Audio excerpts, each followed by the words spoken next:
So we've been doing quite a few campsites this year, and for the most part they've been absolutely fantastic. These are the main sort of camping and caravan and motorhome club ones as well. They've been really good. Never really had an issue, I've got to say, out of all of them. I suppose I'm quite easygoing as well. I don't tend to make a fuss, you know. I don't mind if things are quite basic as well. But where I would say that some of these campsites, especially the bigger ones, they need to do a little bit better. And I don't know if you found this as well, but I found some of them, not all of them, I'm not going to mention any names, but some of them, their shop is really basic. It's hardly got anything. So, you know, they haven't got sort of fresh milk. They've got UHT milk. You know, it's not a big deal, granted, but if you're looking for milk, yeah, they haven't got any eggs, just basic stuff, you know, like that. And I'm not saying they have to have a whole fridge full of stuff, but, you know, some basic stuff like milk, eggs, bread, might be useful, and also things like spare parts for your motorhome, like cabinet latches, that kind of thing. I'll sort of mention that on a previous video. I know the problem is about carrying spares, that, you know, what spares do you carry and are they ever going to be sold? But that kind of thing, that's really useful. Or just making little repairs to your campers, like extra bits of wire or tools or fuses, that kind of thing. That would be really helpful if the camp shops or the campsite shops had that. Some camp shops, they seem to carry a bit more stuff, but others were just really basic. Just went to one last week and they hardly had anything at all. A little bit of milk, a few soft drinks in a fridge, a few chocolate bars, and that was about it. I mean, it's really poor. So I'd say I don't expect them to have, you know, to be like a mini supermarket or anything like that, but I think that a lot of them could do a lot better. That's just from my point of view. But say we're usually quite self-sufficient as well, and I suppose that's the thing. Maybe they're saying, well, you really need to be more self-sufficient and carry your own stuff. So, but it would help if they provided a little bit more just to get you out, especially if you're doing it on the fly and you're going to arrive late and you haven't, you know, you forgot to get everything, especially in a motorhome, where you just want to go to the campsite and set up and not have to drive off again to get provisions. You know, that's that would really help, I reckon. But let us know your thoughts. But that's what we found, especially this year as well. It seems if the campsites we were going to last year and the year before, they seem to have much more stock. They seem to have a lot more there. I mean, maybe it's just sign of the times, I don't know. Anyway, let us know your thoughts. But yeah, just have a little bit more in the camp shops, I would say. Hope you found that something to think about, and please like and share and subscribe. Really appreciate that as well. Right, I need to go and crack on and do some other stuff. Catch you again. Bye now.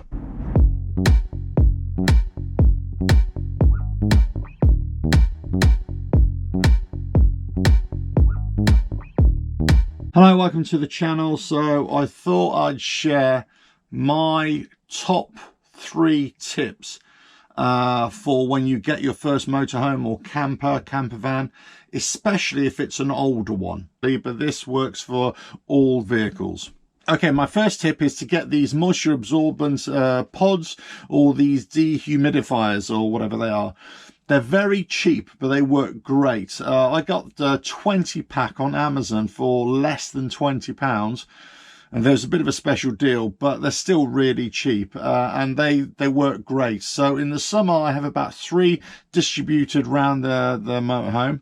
And then in the winter months, I have about 4 or 5 just distributed, and I use like 2 sets, and they last for about 3 months, and they absorb all the moisture in the camper van. So I can't say this enough. I religiously open up all the cabinets, and whenever I leave the camper, even if it's for a couple of days, I open everything up. All the doors are open as well, the internal doors, and I put these everywhere just to absorb any moisture and hopefully fend off any mold and that damp smell as well. Okay, top tip number 2, again, especially if you've got an older vehicle, is on your windscreen. apply Rain-X or some moisture rain repellent liquid, that kind of thing. It will save the use of your windscreen wipers and also your windscreen wiper motor, especially if you're an older vehicle as well. Can't say how great that stuff is. So I use a brand called Rain-X, but you can use any brand as long as it's a moisture repellent or a rain repellent kind of application. Very simple to do. Just wipe it on and then buff it off. Sometimes you put it on again, buff it off, and it's a 5-minute job. Works brilliant.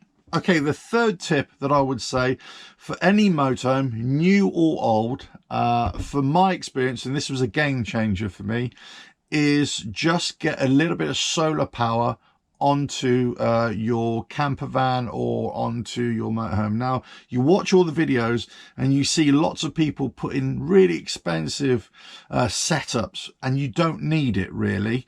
All you need is quite a cheap solar panel. I've got one of those flexible type that you can get from Amazon. They're about 120 watts, something like that. I think I only paid about 120 pounds, something like that. Put it on the roof. It gives you all the cabling. You've got a solar controller as well, and then you can charge your leisure battery as well from it.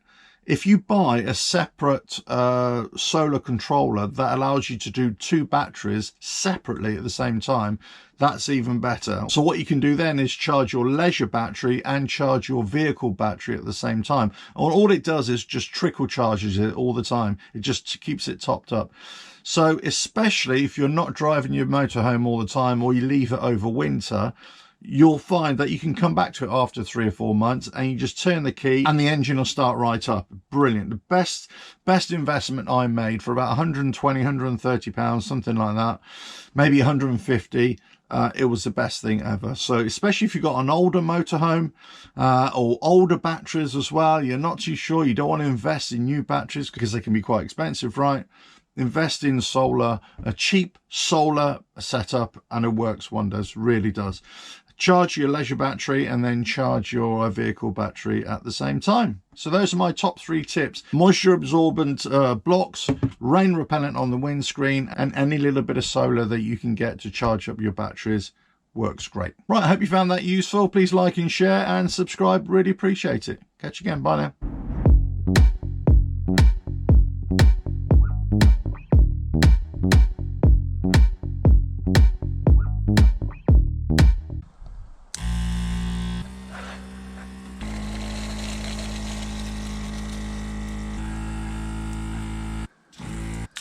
Hello, welcome to the channel. So just come to get the motorhome to take it away for a few days, and I thought I'd quickly test out my external shower setup. Well, it's not really for a shower, it's more set up for washing the dog or washing up my feet if I come off the beach, that kind of thing. I'm not impressed with it at all. Basically, I've got this 12-volt motor here, water pump.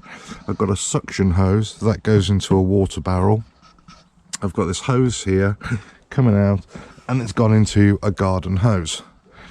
And as you can see from the video right now, it's a bit noisy, and which is not a problem, but also the pressure isn't that great. That's the problem with these things, you know, the pressure isn't that great. So I've been looking into, it'll work, it's fine for washing off the dog, it's not a problem, there's just not a lot of pressure there. The reason why I like this setup is that I'm not taking water out of the motorhome water tank. I just fill this up anywhere, put it by the side of the motorhome, and away I go. So from that point of view, I could just fill this up anywhere. You know, it doesn't have to be drinking water type thing. It could just be like a stream or river, whatever. If I just want to wash off the dog, or I'm going to wash him off later on, instead of getting the dog in the stream or whatever, just bring him back to the camper, wash him off, and away I go. So I like it from that point of view, but I think I'm gonna have to go to either buy a much bigger water pump, so it's better, and probably get the same water pump as I've got in the motorhome, like a Sherlow one, and that's like a higher volume. It's like 7 litres per minute, I think, and it runs about 20-30 psi, something like that. Or I'm going to have to tap into the hot and cold water in the motorhome, and the lines run right here actually, because they go all the way around the van to the water boiler here, the hot water tank I should say, and then just have a proper outdoor shower attachment. So anyway, so if you've got this kind of setup, you can do it quite cheaply. You don't have to buy that dedicated bullfinch thing which you've seen. You can actually just get a shower head for camper vans for about £35. You got the push fit ends which will fit onto the 12mm piping. You get a T-fitting 12mm push fit, 2 of those for your water pipes, and then just mount that on there and away you go. So I think that's what I'm going to do. I'm going to put pictures up of what I'm thinking as well, and I think that might be a much better way of doing it. The system I've got here will work. It does work. I've tried it out already. It's just not that impressive. It's a little bit feeble, if you know what I mean. So I think I can do the whole job for about £35–40, whereas if I have to put another motor in, £50–60–70, and the same for the bullfinch thing, that's about £70 now, something like that, £65–70. But I'm not that impressed by the pressure of those things either. So anyway, I thought I'd bring that to you. So this is my outdoor setup, external shower setup. It's just a bit feeble, so I think I need to redesign that. Right, on to the next video. Ta-da.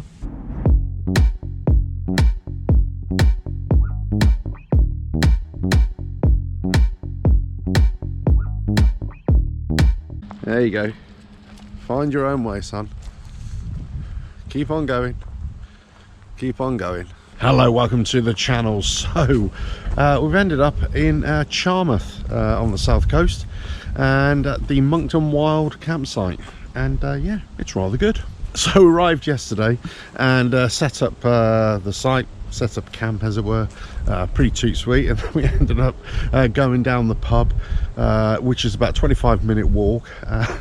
So we were just stood at the main entrance figuring how to get there and avoid walking on the main roads as it were, and then one of the guys who works here gave us a little bit of a useful advice as it were. Anyway, so the dog Bailey, he loved the walk, the pub, couple of pints, nice bit of food, very nice. Walk back, so exercise and sustenance all sorted, which is really good. And today we've just been feeling our way around the campsite. We're just about to go to Charmouth Beach, but I suppose I've got to say about the campsite, which is really nice. Wasn't expecting it to be this nice actually. I read a couple of reviews beforehand, and there's a few dissenting voices, but also loads of praise for it as well. I've got to say it's probably one of the best sites I've been to in a long time. So Monkton Wild, Charmouth, south coast in Dorset, very nice. So far the weather hasn't been great. We've had some great neighbours around us, but it's actually quite empty as well, the site. Lots of pictures free, but it's been really nice. But one thing I have learned, every day's a school day, is that there were 2 springs that I had in my bits and pieces box, and I never knew what they were, and now I do. Yeah, so when I put the awning out and tied it all down, I hadn't realised that these springs, you attach to the awning ties, the straps, and they had a bit of spring elasticity, a bit of tension, spring tension as it were. So it helps with not making it so rigid, so it can flex a little bit in the wind. I had no idea that that's what these were for, and I saw a neighbour with theirs on. I thought, that's what the springs are for. So there we go, you know, every day's a learning day. But this campsite was really nice. Lots of facilities, well manicured, you know, hedges and everything, nice tall hedges, nice bit of private areas, nice little dog walk to walk around as well. Lovely, yeah, really nice. So really pleased with this. A little bit on the expensive side. The welcome was really good when we got here as well. All is well. I think my dog wants to take me in a totally different direction here, but yeah, the Breaking Bad camper is holding out quite well.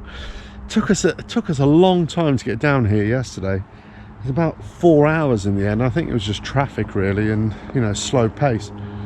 But you know, but it was an enjoyable drive. apart from the fact that we were both feeling really quite not very well, we've been suffering the last few days, and it was touch and go whether we were going to come away or not.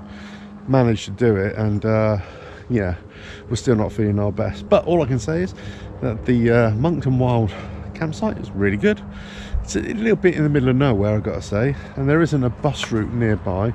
You have to walk to the pub, which is 25 minutes away, to get to the local bus.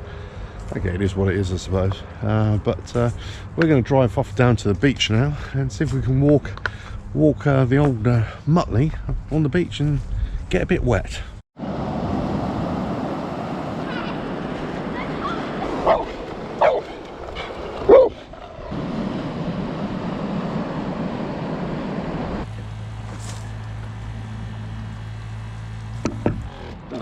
Right, there we go. Got back from the beach. Very nice it is. If you're after fossils, that's the place to go.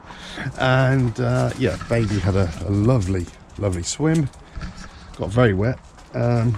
Just a point of order: if you're going to take your dog to the beach and you've got an external shower set up like mine, don't forget your source of water. For me, which is a water barrel. So that's why I've just had to wash him here. Completely defeats the object, really, but there we go. Anyway, so the point of the video was every day's a learning day. That's another learning day, but also these springs, which I never knew what they were for, but now I do. Right, catch you on the next video. Ta-da!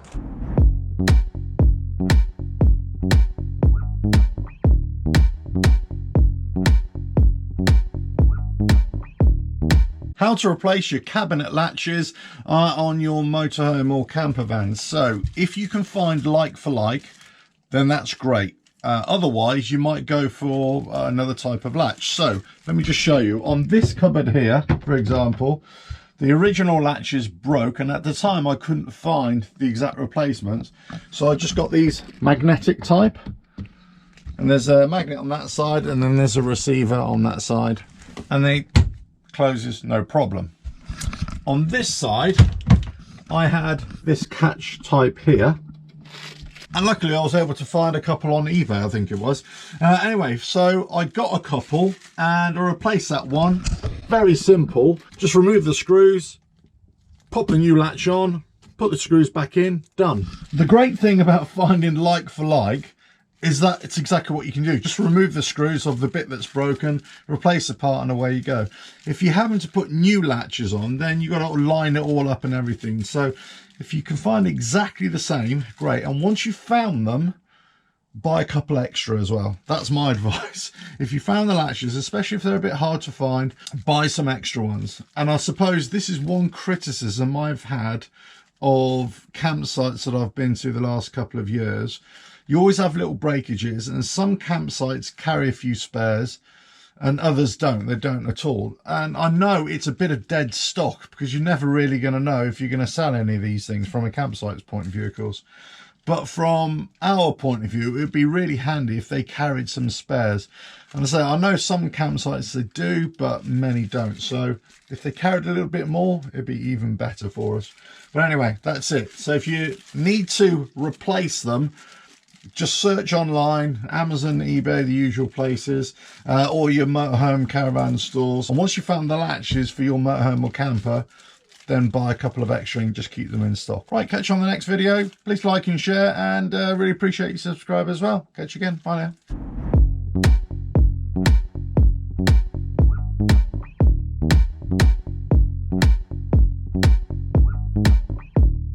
So what's the best way to get rid of your coffee grounds when you're away in your camper or your motorhome? I just come away from a few days away, and the good lady, she said, actually, that's a good tip. You should share it on YouTube. So I thought, you know what, I'll do that. So you've had your coffee in the morning or afternoon, evening, whatever it is, and you want to get rid of your coffee grounds. How are you going to do it? So I've seen on a few videos where they just empty into a sieve. But I think the problem with that is that it depends how coarse or how fine your coffee grounds are. It can go through the sieve and then easily down the plug hole, and you don't want anything going down the plug hole in a camper because it could easily clog up, right? So this is the way I do it. Basically get a bowl or a saucepan, and then I get paper towel, put it in the bowl like that, and then essentially just empty out everything into the bowl. So let me just show you that now. It helps if you've got a little bit of the coffee left in there to swirl it all around. And then just empty it all out. So you can see pretty much it's a clean cafetiere or French press now. And all you have to do is just mop that up with another paper towel. Okay, here. This is all in there. Gather it all up. I'm doing this one-handed, so it's not exactly great. Strain it all out.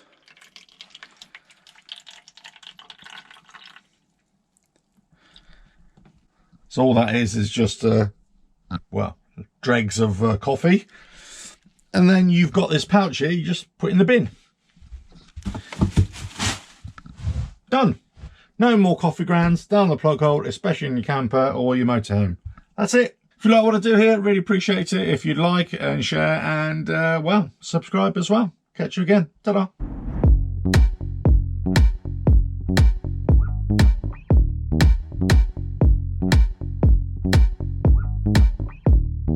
So how to charge 3 batteries with one single 120 watt solar panel. This is what I'm doing. So just come away from a few days away, and I've basically got a separate leisure battery setup. I've got 2 leisure batteries, but they're not connected to each other. And the reason is, now the question you're going to be asking is, why don't you just connect them up, right? As you see all the videos, right? The reason is they're batteries of different types, and they're the same voltage, of course, but they're slightly different amperage. So I didn't want to put them together, and I didn't want to invest in brand new batteries at the same time. Also, where my leisure battery sits in the motorhome, there's only space for 1 leisure battery. So I've got 1 leisure battery in its receptacle, and I got another leisure battery beneath one of the bench seats. So when I installed in my solar panel, I had 1 feed go into a 2 battery solar controller, and I had the other feed going into a single battery solar controller. The single battery solar controller goes to the other leisure battery, the one that's under the bench seat, and the twin battery solar controller goes to the leisure battery and to the vehicle battery, right? And what I had a big master switch where I could just go to one side or the other. So I could either charge the vehicle and leisure battery, or I could flick the switch and just charge the secondary leisure battery, right? But I came across a problem the last few days, is that I found that I forgot to charge up the other leisure battery, the secondary leisure battery, before I went away. So I thought, right, what I'd really like to do is actually have both charging at the same time and not have a really big chunky switch as well. I wanted to have separate switches. So essentially, if I can just show you on here, this is my original setup. I've got the vehicle battery that also goes into the DC charger, and that charges up the main leisure battery. I got AC hookup that goes into fuses, and that does the whole AC supply in the fridge in the camper van. That goes into the DC charger as well to charge up the leisure battery. That goes to the 12-volt supply around the van. Then from the vehicle battery, I could also do my 12-volt accessories by the cigar lighters, that kind of thing. And I also got a small little AC inverter as well, which I can just charge my laptop on the go. So from the solar panel, that went into one big switch, and I could either flick it to the solar controller that does 2 batteries, or the solar controller that just does 1 leisure battery. And off that, I've got a 1200 watt inverter just for emergencies, but I've also got an external shower water pump setup out of the garage, and I've also got from that an external 12-volt accessory supply. So really what I wanted to do is change this setup here so I could have all 3 charging at the same time. Granted, it will take a little bit longer, but I'm not concerned about that, because I could leave this for 2 or 3 weeks at a time without using the motorhome, and it will charge everything up, just trickle charging it, it'll be fine. So this is what I've got now, exact same setup, but I've just got 2 smaller switches, and I've just gone into two blocks. So this goes, the positive goes into a block, and that feeds both switches. Then I've got the negative terminal block, and instead of going to the switches, I've actually gone direct to the solar controllers. So then the solar controller switches, those go to each solar controller, and then they feed each way. So initially I just had the one switch, and it just went from one side to the other, and it worked fine. But the switch was really chunky. Now, I had thought about getting another switch where I could just go left side, right side, both at the same time, or off. And the problem is, and because I'm using the heavy gauge wire, that switch would be really, really big. And also, I've found it really cumbersome just to get all the wires in the first time around. So I thought, right, I don't want that. I want to have smaller switches that could still handle the amperage and the voltage, of course, and that's what I've done. So it's working great. All I need to do now is just swap out one of the wires. I run out of cable. I just need to lengthen it a little bit, but it's working great. So that's my 3 battery setup off a small solar panel. I can isolate each one. If let's say I'm going to leave the camper over winter for a month or so, well, I'll switch off the secondary leisure battery. I don't need it then. I'll just put all that into the main leisure battery and the vehicle battery. Also, off the main leisure battery, I also run my Wi-Fi as well, and that's for my my security on the van as well. I've got an indoor camera which I use as well. So there you go. That's how you charge 3 separate batteries with one solar panel. Whilst it's going to be a little bit less, whilst it's going to take longer, because obviously it's just one solar panel, it will work, and hopefully I won't have any more problems afterwards. So if you're in a similar kind of dilemma and you've got separate batteries and they're a different one and you don't want to hook them up together, this is what I found to be probably the best way to do it. Now, you could say just invest in new batteries, all the same, and you won't have problems. Yeah, granted, but I'm not going to do that. I'm just going to keep with this for now and see how we go. Right, hope you found that useful. Please like and share, and hopefully you'll subscribe for more motorhome ideas, whatever I can come up with. Catch you again. Bye now.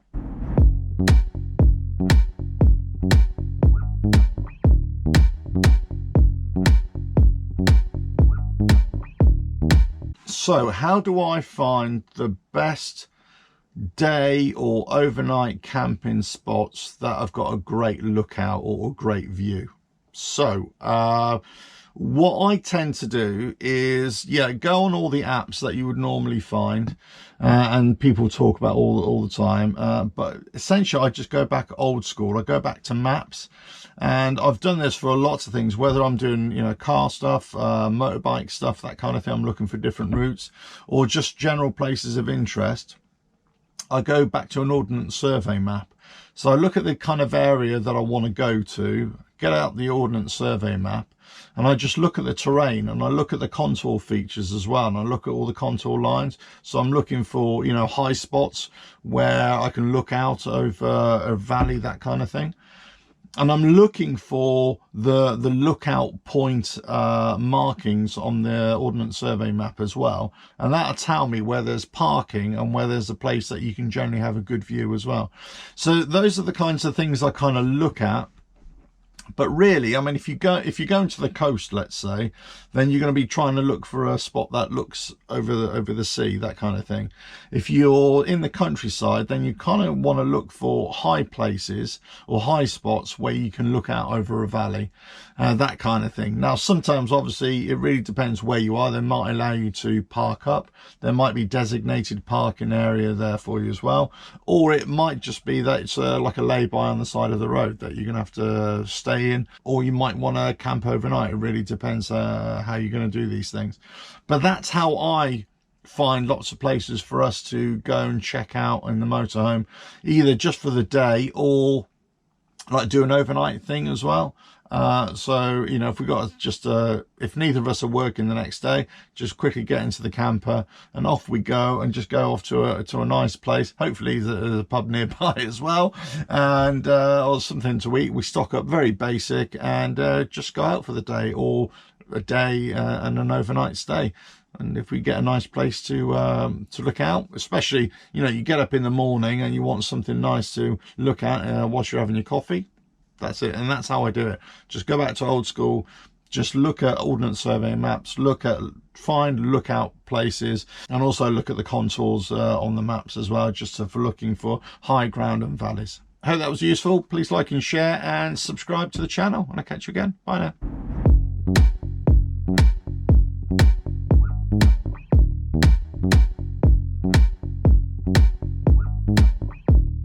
So I've been having a discussion with my good lady about different campsites that we can get to the motorhome, and up until now we've gone to always the camping and caravan campsites, or caravan and motorhome campsites, and they've been great, no problem. Usually the facility is really good. I think they're about as good as each other. I've had some really good experiences recently, so that's been working great.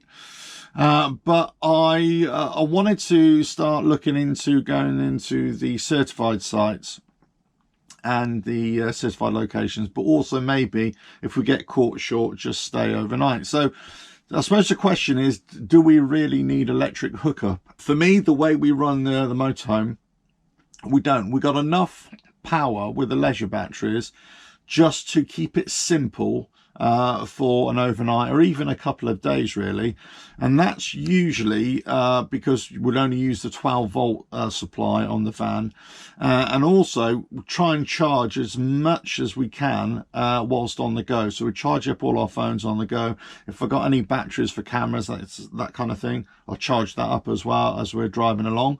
So that works off the alternator vehicle battery. If I need to charge up my laptop, that kind of thing, that needs an AC supply, then I've got a small AC inverter. I just plug it into the cigar lighter and charge that up as well. So even for me, I would say I don't really need electric hookup. If it was just me, definitely not. If it's let's say from my other half, or so taking my lad as well away, that kind of thing, or a couple of us, and we're going to be doing a little bit more, then I would say, yeah, you probably need it.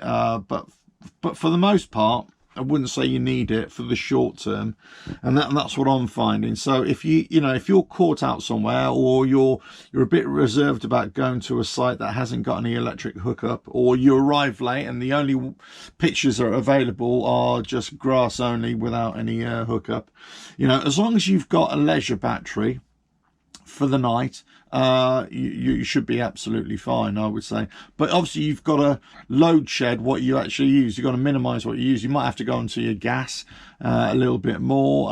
It depends what kind of fridge you've got. My fridge will also work off gas as well if I need to, if I'm in a bind.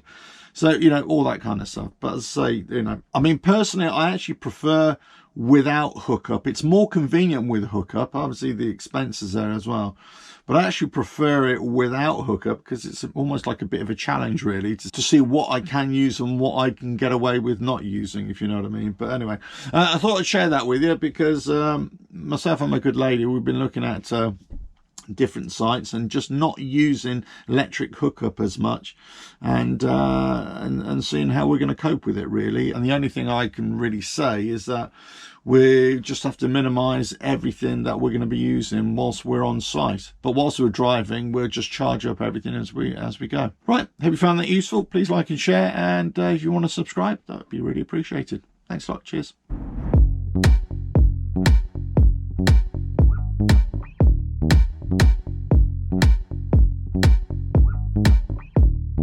Right, just putting the motorhome camper in storage for a couple of days before we go away, and just going over a few things. So spoke to my other half, and she said make a few videos on the things that we've been talking about. So one of the things we've been talking about recently are certified sites and certified locations.